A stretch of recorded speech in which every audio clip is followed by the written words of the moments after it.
Eu quero convidar você para abrir a sua Bíblia e nós vamos estudar juntos três momentos no Antigo Testamento em que é respondida a pergunta: quem poderá habitar com o Senhor? Quais são as pessoas que poderão estar com Ele, que poderão habitar com Ele? O primeiro momento deles que nós encontramos está em Salmo capítulo 15, primeiro que nós vamos estudar hoje. Livro de Salmo, capítulo 15. É um capítulo bastante interessante. Só que antes, acho que seria bom a gente orar outra vez, né? Vocês já devem ter orado, mas vamos orar mais uma vez. Senhor, estamos abrindo a sua palavra. Queremos ouvir a sua voz falando a nós. Cada vez que abrimos a Bíblia, nós estamos expondo a nossa mente aos pensamentos de Deus. Nós queremos ser possuídos pelos teus pensamentos. Que os teus pensamentos são mais altos que os nossos pensamentos, assim como o céu é mais alto que a terra. Nós queremos aprender a pensar como o Senhor pensa.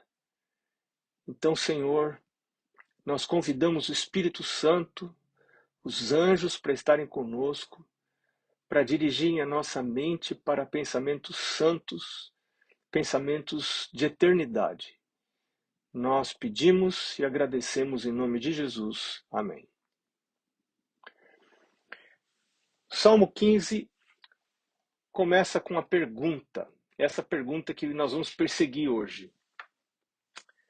Senhor, quem é que pode habitar no teu tabernáculo? Quem é que pode morar no teu santo monte? E aqui já nesse verso 1 nós encontramos algo que pode ser interessante para nós. Sempre que você encontrar essa palavrinha dupla aí, santo monte, você pode ligar com o tabernáculo. E essa ligação é feita, um dos lugares onde é feita essa ligação é aqui no Salmo 15, no verso 1. Você vê que a primeira linha é tabernáculo e a segunda linha é o santo monte. Então, em alguns lugares você vai ver só santo monte, mas está se referindo ao tabernáculo. Quando você pensa em tabernáculo, você pensa em tudo que acontece lá dentro do tabernáculo. As ofertas, todo o serviço do tabernáculo. Então, quem é que pode habitar no teu tabernáculo? Quem é que pode estar ali no teu santo monte? Se você tem interesse nesse assunto, outro lugar onde aparece essa ligação tabernáculo e santo monte é no Salmo 43, o verso 3. Ali também tem essa ligação. Então, a própria Bíblia diz que o santo monte não é apenas a cidade de Jerusalém, se refere ao tabernáculo, a esse lugar onde acontecem todas as coisas do santuário, né? O serviço do santuário. E aí o salmista responde, que é Davi. Ele diz assim: aquele que anda com integridade. O que é integridade? Integridade é ser no escuro aquilo que eu sou no claro. Você sabe que até tem ímpio que tem integridade. Porque a integridade, ela é uma virtude, a meu ver, ela é uma virtude neutra. O ímpio que é sempre ímpio, ele é íntegro na impiedade dele. A falta de integridade é duplicidade, é você ter duas caras. Você viver uma coisa na frente dos outros e viver outra coisa longe dos outros, né? E esse é um desafio muito grande para nós, que nenhum de nós é completamente sincero, completamente honesto, né? A gente está sempre tentando disfarçar um pouquinho quem que a gente é. Vai que os outros descobrem quem a gente é de verdade, né?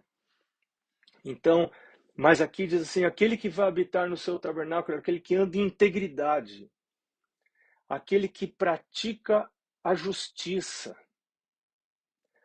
aquele... Olha, é interessante, eu gosto dessa tradução agora, dessa terceira frase do verso 2. Eu gosto da tradução da New King James, que ela diz assim, é aquele que fala a verdade no seu coração. Até no meu coração eu tenho que falar a verdade. E às vezes eu me deixo enganar por mentiras. E a pior mentira,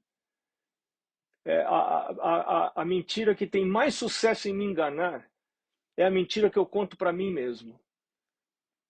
Então, que cuidado que eu tenho que ter com os meus pensamentos, né? Aí tem, acho que é Salmo 19, que Davi fala assim: sejam as palavras da minha boca e os pensamentos do meu coração aceitáveis, agradáveis na tua presença, ó Deus meu. Até os meus pensamentos eu tenho que falar a verdade. Eu falo a verdade no meu coração. Será que eu estou falando a verdade no meu coração? E às vezes nós temos prazer no engano próprio. E isso acaba distorcendo o nosso caráter, né? Eu estou lembrando agora, por exemplo, do Salmo 14, verso 1. Veja lá que assim, o ímpio diz no seu coração, né? Salmo 14, verso 1. O ímpio diz no seu coração, não há Deus. Ele fala no seu coração, não fala assim a boca aberta, né? Ele fala no seu coração. O capítulo 10, verso 13, também diz assim, o ímpio no seu coração renuncia a Deus. E diz que Deus não se importa. Não importa o jeito que eu viva, não importa o jeito que eu coma, o jeito que eu beba, o jeito que eu me vista, meu entretenimento, isso não importa. Deus não se importa com isso. Deixa eu levando minha vida, deixa eu levando meu ministério. E no fim todo mundo é assim mesmo. Né? Agora voltando lá para o Salmo 15. Quem é que vai habitar no seu santo monte? Quem é que vai habitar no seu tabernáculo? Aquele que não difama com a sua língua, verso 3. Nem pratica o mal contra o seu próximo. Aquele que não proclama injúria contra o seu vizinho. Mas essa tradução da New King James também diz assim: aquele que não recebe injúria contra o seu vizinho. Tanto faz, né? Eu pronunciar uma injúria ou receber uma injúria. Tem gente que vem me falar do meu vizinho e se eu sou ímpio, eu gosto de escutar essas coisas. Se eu sou ímpio, eu gosto de ler essas coisas. Se eu sou ímpio, eu gosto de assistir essas coisas. Eu gosto de estar cavocando naqueles sites que falam das coisas que acontecem que ninguém fala por aí, né? As coisas dos bastidores da igreja. Eu tenho gosto por essas coisas, tenho prazer por essas coisas, né? E o tipo de comida da ave revela o caráter da ave, né? O urubu gosta de carniça. Sabiá gosta de mamão. Que tipo de comida eu estou me alimentando? Que tipo de comida eu ando comendo?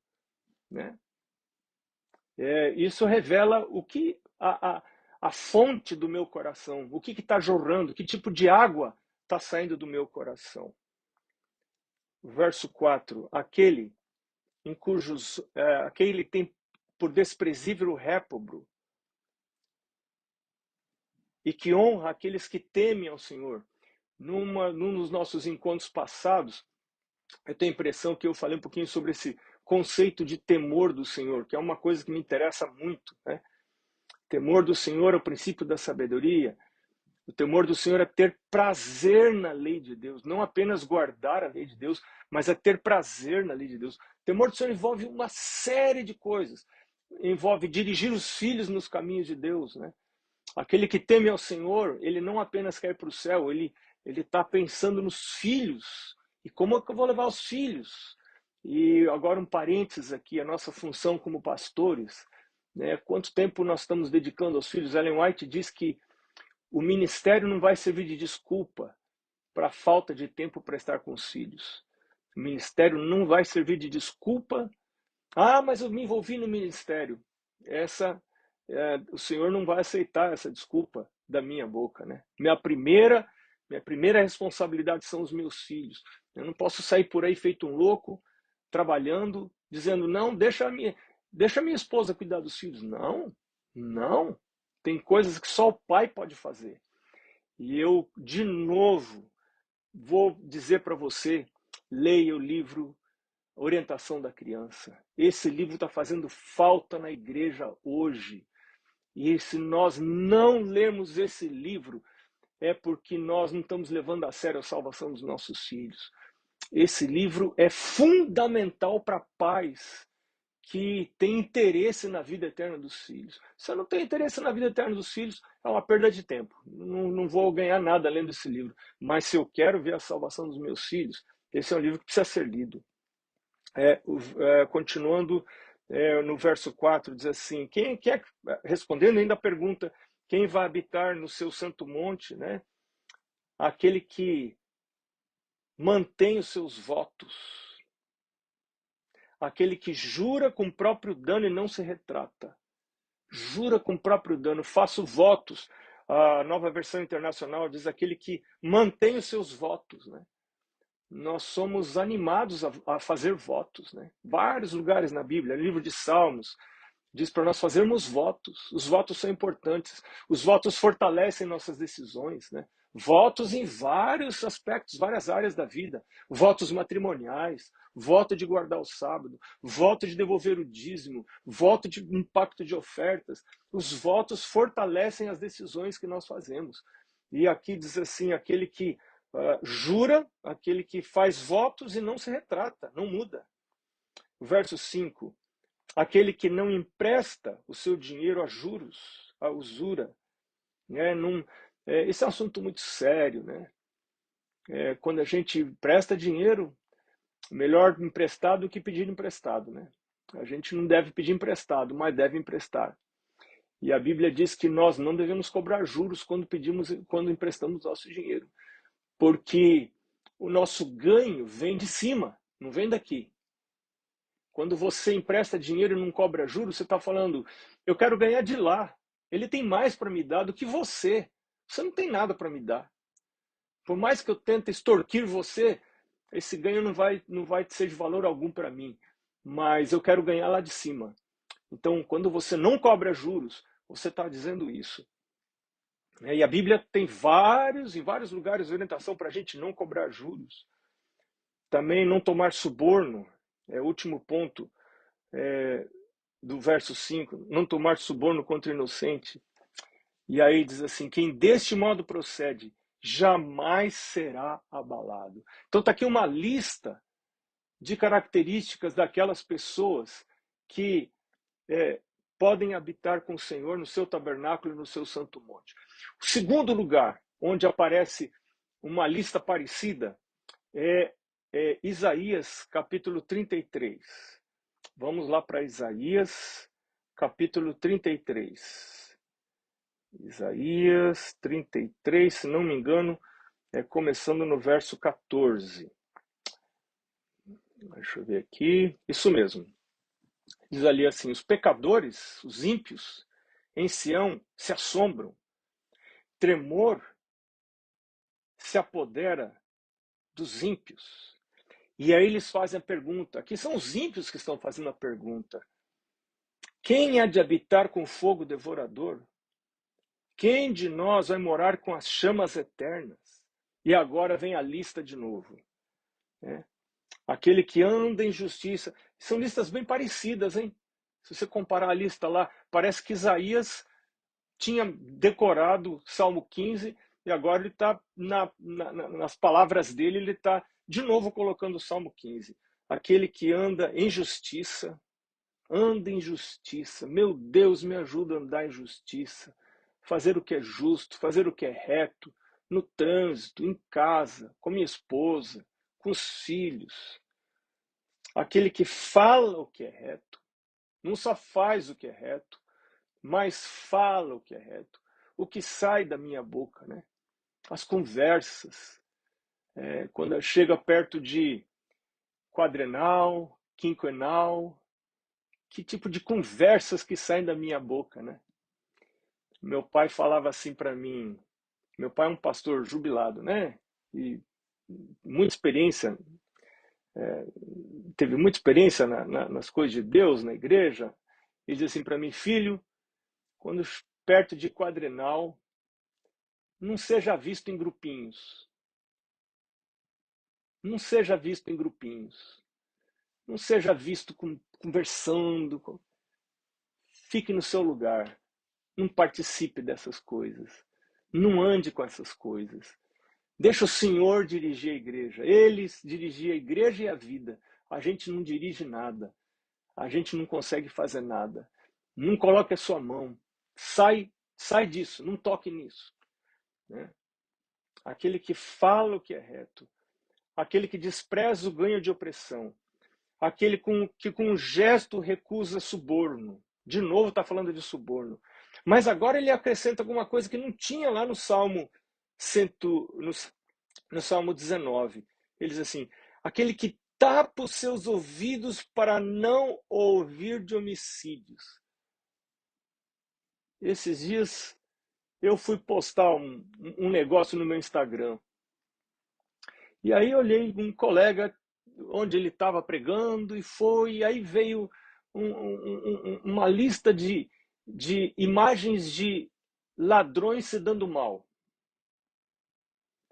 E a gente tem um senso de justiça, né? Eu achei, olha que interessante, parece sempre o ladrão ganha, e aí ladrão se dando mal. E aí, como é que o ladrão se dava mal? Morrendo. Alguém estava armado e o ladrão morria. Isso, puxa vida. E o meu senso de justiça dizia assim, que bom, né? Que coisa, foi feita a justiça. E dali a pouco outra imagem, que aí ele começa a trazer as mesmas coisas, né? Imagens parecidas. E eu gastei um tempo com aquilo. E no dia seguinte eu fui ler isso aqui. E diz assim, quem é que vai habitar com fogo devorador? Aquele que tapa os seus ouvidos para ouvir de homicídios, de derramamento de sangue. E eu pensei, oh meu Deus, muda o gosto do meu coração. Muda o gosto do meu coração. Eu não quero ter gosto nem na morte do ímpio, porque o Senhor não tem prazer na morte do ímpio. Eu também não posso ter prazer na morte do ímpio. Eu tinha que chorar pela morte de um ladrão. Mas Satanás quer que a minha mente fique cauterizada, que eu considere morte como uma coisa natural, como uma coisa normal. E o meu coração começa a ser endurecido. E eu seja inabilitado para morar com as chamas eternas, com o fogo devorador. Vai devorar tudo isso, esse gosto por ver acidente, por ver coisa que faz mal, por ouvir maldades, por ouvir más notícias, por ler, por saber de fofocas. Essas coisas não me vão permitir habitar com o fogo eterno, com as chamas eternas, com o fogo devorador. Aquele que fecha os seus olhos para não ver o mal, fecha os olhos para não ver o mal. Isso me lembra do Salmo 101. Salmo 101, Davi fala sobre isso também, né? Davi diz assim, aquele que faz o mal não ficará na minha presença. Eu não quero ver, eu não quero saber as coisas do mal. Minha mente está em outro lugar, minha mente está em outra coisa. Essas coisas não me interessam. Esse habitará nas alturas, e o seu refúgio será a fortaleza das rochas. O seu pão lhe será dado e as suas águas serão certas. A última vez que o pastor Josanã me convidou para estar aqui junto com vocês, eu me lembro de ter falado sobre a teologia da prosperidade. E esse texto aqui é um texto muito interessante para esse estudo da teologia da prosperidade, porque ele termina essa partezinha aqui que nós estamos analisando, no verso 16, dizendo qual é a raiz da prosperidade, porque esse tipo de pessoas, o seu pão está garantido, a sua água está certa. Não é quem devolve o dízimo apenas. Né? Não, eu devolvo o dízimo, está tudo certo, mas minha vida está... Meu prazer está fora da lei do Senhor, mas eu devolvo o dízimo, entrego as ofertas, está tudo certo a minha vida. Não é assim. Não é assim. Aqui a gente vê a lista, essas pessoas aqui terão... O seu pão lhe será dado e as suas águas serão certas. E agora nós vamos para o último de hoje, né? Que a aparição dessa pergunta: quem vai habitar no seu santo monte, no seu tabernáculo, com as chamas eternas. É no livro de Malaquias, Malaquias, o capítulo 3. Malaquias, capítulo 3, o comecinho do capítulo 3. Quando ele diz, eis que envio o meu Malaquias. Malaquias quer dizer mensageiro, né? Eis que envio o meu Malaquias. E ele preparará o caminho diante de mim. O Senhor a quem vós procurais virá repentinamente ao seu templo, o mensageiro do concerto, em que vocês se deliciam. Eis que ele está vindo, diz o Senhor dos Exércitos. Ellen White diz que essa vinda aqui do verso 1, ela não é a nova, a volta de Jesus. Essa não é a volta de Jesus. Essa vinda aqui do verso 1 é a purificação do santuário. Porque está dizendo aqui que ele vem para o seu templo. Ele não vem para a terra. Aí no verso 1 está dizendo, ele vem para o seu templo. Então, é o juízo investigativo. E para o juízo investigativo, como reagiam as pessoas durante o juízo investigativo? Eles ficavam lá fora, no pátio, né, em oração, afligindo as suas almas. Olha que coisa interessante. O que quer dizer afligir a minha alma? Quer dizer ficar examinando o meu coração, em atitude de confissão. Meu Deus, tira de mim o amor pelo pecado. Meu Deus, eu quero confessar todo o pecado conhecido. Me ajuda, meu Deus. Né? E esse era a atividade do dia da expiação. Né? A pessoa devia guardar aquele dia como se guardava um sábado, não importava que dia que caísse, e nesse dia as famílias deveriam afligir a sua alma. E Ellen White diz que agora, durante esse período que nós estamos vivendo, que é o período do juízo investigativo, é o período em que a gente tem que estar afligindo, nós temos que estar afligindo as nossas almas da mesma maneira, dizendo, meu Deus, olha para a minha vida, me ajuda a não mentir para mim mesmo. Eu quero conhecer a verdade ao meu próprio respeito. Eu quero ler tuas coisas escondidas para saber o que o Senhor espera de mim. Eu não quero ler apenas o que todo mundo lê. Eu quero ler os testemunhos, os 9 volumes dos testemunhos, né?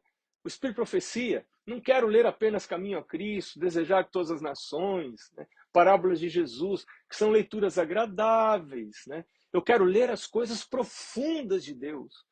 Eu quero conhecer tudo que o Senhor tem para me dizer, Senhor. Eu quero acertar a minha vida com a tua vontade, com o teu desejo, né? Esse é o nosso trabalho durante esse tempo, é o tempo do juízo investigativo. E aí no verso 2 vem a pergunta que nos persegue hoje, né? É o terceiro lugar aqui no Antigo Testamento em que essa pergunta aparece. Quem pode suportar o dia da sua vinda? Implícito aqui, da sua vinda para o seu templo, porque está no verso anterior.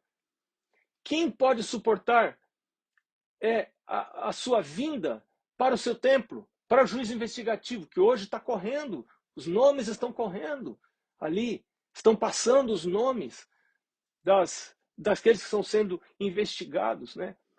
E aqueles que nomes em cujo lado for encontrado o registro de que há pecados não confessados, eles serão tirados do livro da vida. Nós todos, quando aceitamos Jesus, temos o nosso nome colocado no livro da vida.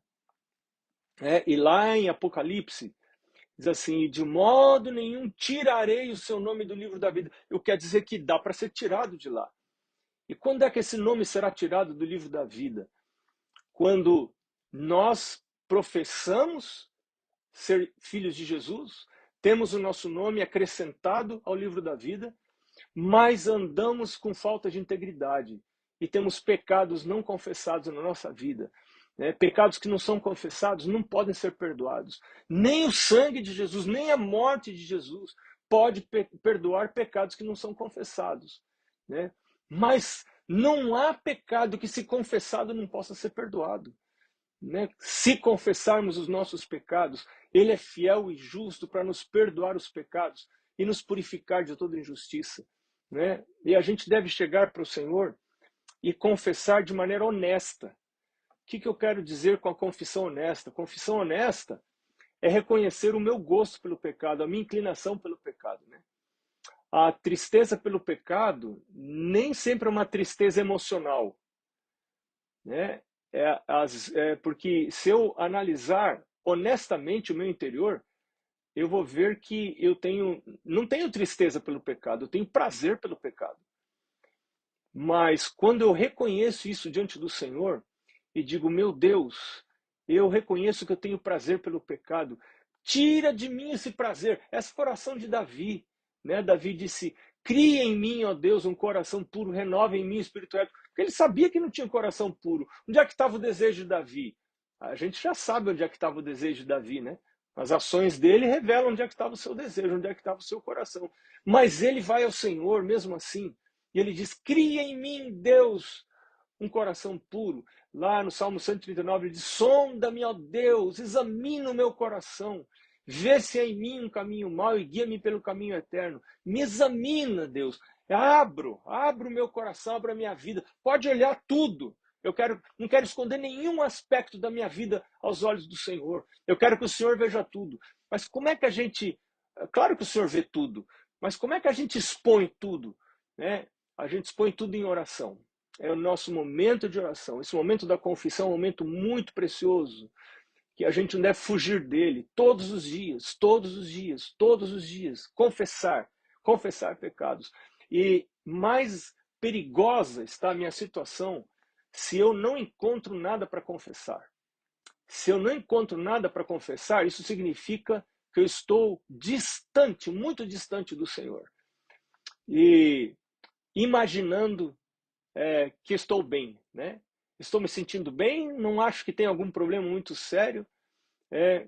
Tem um verso lá em Provérbios assim, eu me esqueço agora dele, mas a ideia é mais ou menos assim: aos ímpios, a sua condição de bem-estar, a sua percepção de bem-estar os leva à destruição. Satanás, para alguns, Satanás quer atrapalhar, incomodar para outros. Satanás produz uma sensação de bem-estar. E esse bem-estar pode até ser traduzido num sucesso no ministério. Puxa, tudo que eu faço dá certo, o pessoal está gostando do meu trabalho, está tudo bem na minha vida, essa sensação de bem-estar. Eu imagino que Deus está comigo, não importa o que aconteça na minha vida. E Deus vai me abençoar, porque eu estou no ministério, estou trabalhando para Ele, né? E essa sensação de bem-estar me leva à perdição, quando eu não tenho nada para confessar. Se eu não tenho nada para confessar, a palavra de Deus me diz qual é a minha situação. Lá em 1 João diz assim, aquele que diz que não tem pecado é mentiroso e nele não está a verdade, né? Todos pecaram e carecem da glória de Deus. Nós somos pecadores. E temos que buscar a Deus não porque somos pastores, mas sim porque somos pecadores. E aí o verso 2 diz, quem pode suportar o dia da sua vinda? E quem pode estar de pé quando ele aparecer? Porque ele é como um fogo refinador, como sabão de lavandeiro, que se assenta para refinar e purificar a prata. Ele purificará os filhos de Levi, ele os limpará como o ouro e como a prata. Como ser purificado? É reconhecer que sou sujo. Eu não posso ser purificado se não reconheço que sou sujo. Se meu carro está limpo, não levo para lavar. Eu só levo para lavar se ele está sujo. Só se eu sou louco, né? Carro limpo, levo para lavar, chego lá, o lavador, pois não, senhor, vim aqui trazer o carro para lavar, mas seu carro está limpo? Não, mas eu quero lavar mesmo assim, né? Não, a gente não leva carro limpo para lavar, a gente leva carro sujo, né? E aqui diz que, então purificará os filhos de Levi, como alguém purifica ouro e a prata. Para quê? E aqui está um propósito no verso 3. Para que eles possam oferecer ao Senhor ofertas em justiça. ou poderia ser traduzido por justas ofertas, ou ofertas em justiça. Quando que uma oferta é justa? A oferta é justa quando o ofertante é justo. E esse é o assunto principal do livro de Malaquias.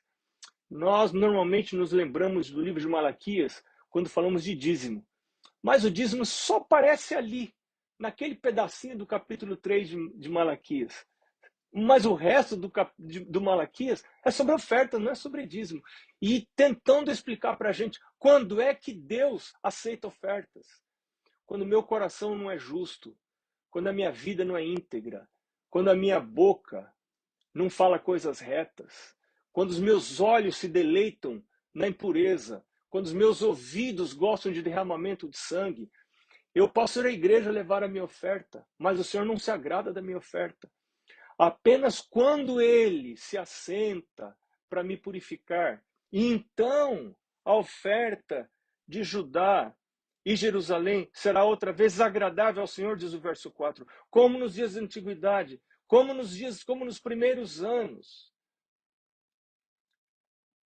A oferta só pode, essa é a única oferta que pode agradar o Senhor. É a oferta que é trazida por um justo, por uma pessoa justa. E pessoa justa quem é? É a pessoa pecadora que confessa. O pecador que confessa é justo. Quando alguém chega a Jesus, porque se reconhece como pecador. Sim, Senhor, eu venho a ti porque sou pecador. Mas eu creio que o Senhor morreu por mim. Eu mereço a morte, mas o Senhor morreu por mim. E eu creio que a sua morte substitui a minha morte. E eu posso obter a vida eterna que é do Senhor. Quando eu, pela fé na morte de Jesus, né, somos justificados pela fé. Que fé? Fé na morte de Jesus. Que a morte é simples. Uma coisa simples que eu nem entendo bem. Vou confessar para você, eu não entendo bem a morte de Jesus.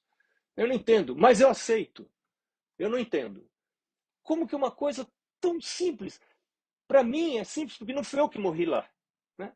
Eu acho que é por isso que é simples. Não fui eu que passei o que ele passou. Não foi eu que deixei o céu, todo o conforto do céu, todo o serviço dos anjos, para vir aqui ser desprezado, ser maltratado, ser rejeitado, ser humilhado, ser cuspido no rosto.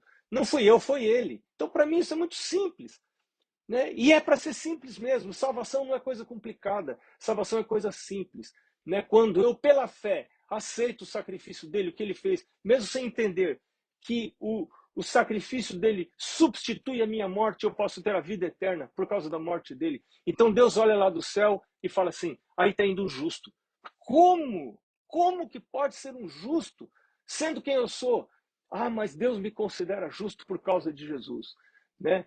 Então, essa pessoa que foi justificada, que é um pecador que confessa, é um pecador que quer ser limpo, um pecador que abre tudo da sua vida para Jesus, não esconde nada dele, é um pecador que não foge da verdade, que está procurando descobrir, está procurando ler, está procurando estudar as coisas escondidas de Deus, especialmente as mensagens que Deus deixou para a sua igreja agora nos últimos dias, os escritos do Espírito de Profecia, está querendo saber essas coisas, eu quero cavocar, eu quero conhecer mais essas coisas para eu dizer, às vezes eu tenho pensado assim, quando eu não tenho muita coisa para confessar a Deus, acho que é porque eu estou lendo pouco, né? Se você começa a ler o que está escrito ali, você fala, minha nossa, como eu estou longe, me ajuda, meu Deus, né?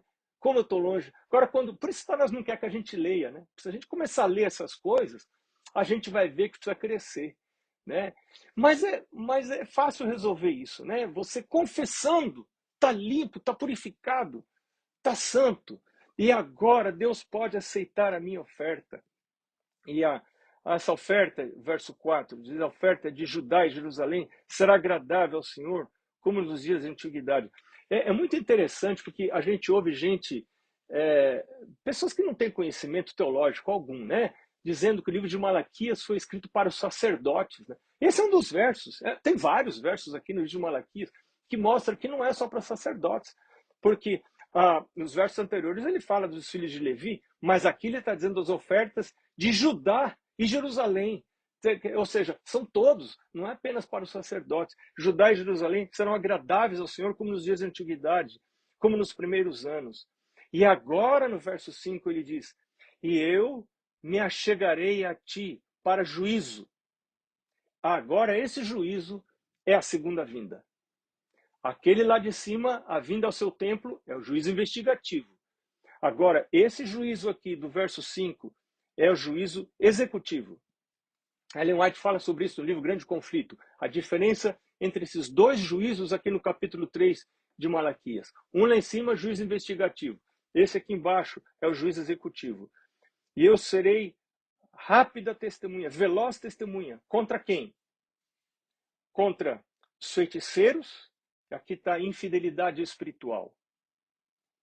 Contra os adúlteros, infidelidade matrimonial ou relacional. Contra os que juram falsamente, infidelidade social.